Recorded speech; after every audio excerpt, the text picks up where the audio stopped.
जय सद्गुरू. आज आपण बजरंगबली हनुमान यांच्याबद्दल थोडी चर्चा करणार आहोत. खरं तर हनुमानजींच्या संपूर्ण जीवन कालातून आपण जितके गुण घेऊ शकू तेवढे कमीच आहेत. पण त्या सर्व गुणांपैकी एका गुणाबद्दल आज आपण चर्चा करणार आहोत.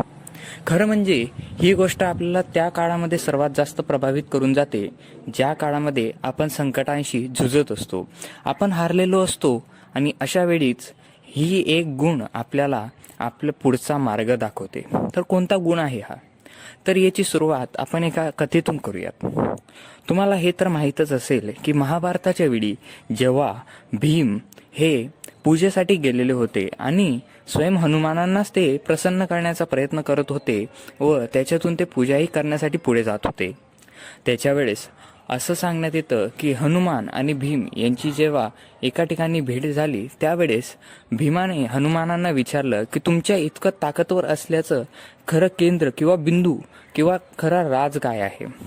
तर हनुमानांनी त्यावेळेला भीमाला असं सांगितलं होतं की तुम्ही कितीही चपळ असाल, कितीही ताकदवर असाल, पण जर तुमचं मन हे कोणत्याही एका स्थानी केंद्रित नसेल तर तुमची सर्व ताकद ही खाली बिखरून गेलेली असते. म्हणजे समोरचं संकट कितीही मोठं असलं आणि त्याच्याशी लढण्याची ताकद तुमच्या आत असते, पण तरीही तुम्ही त्या समोरच्या संकटापासून हरून जाता. याचं कारण असतं की तुमचं जे मन आहे ते एका ठिकाणी तुम्ही केंद्रित नाही ठेवत. या ठिकाणी हनुमानजी भीमाला सांगत असतात की जसं मी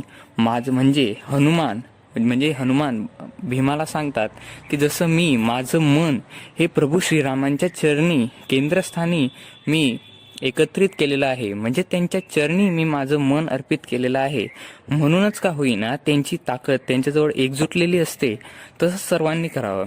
याचा अर्थ जर आपल्याला आयुष्यात आपल्या कोणत्याही संकटाला जर सामोरे जायचं असेल व त्या संकटातून बाहेर उभरायचं असेल तर सर्वात महत्त्वाचे म्हणजे तुम्ही तुमचे मन केंद्रित ठेवायला हवे. मित्रहो, हाच आपला व्हिडिओचा आजचा आदेश आहे व हाच आपला आशयही आहे. तर मित्रहो, भेटूयात पुढच्या व्हिडिओमध्येच अशाच एका नवीन आशयासोबत. तोपर्यंत जय जय रघुवीर समर्थ.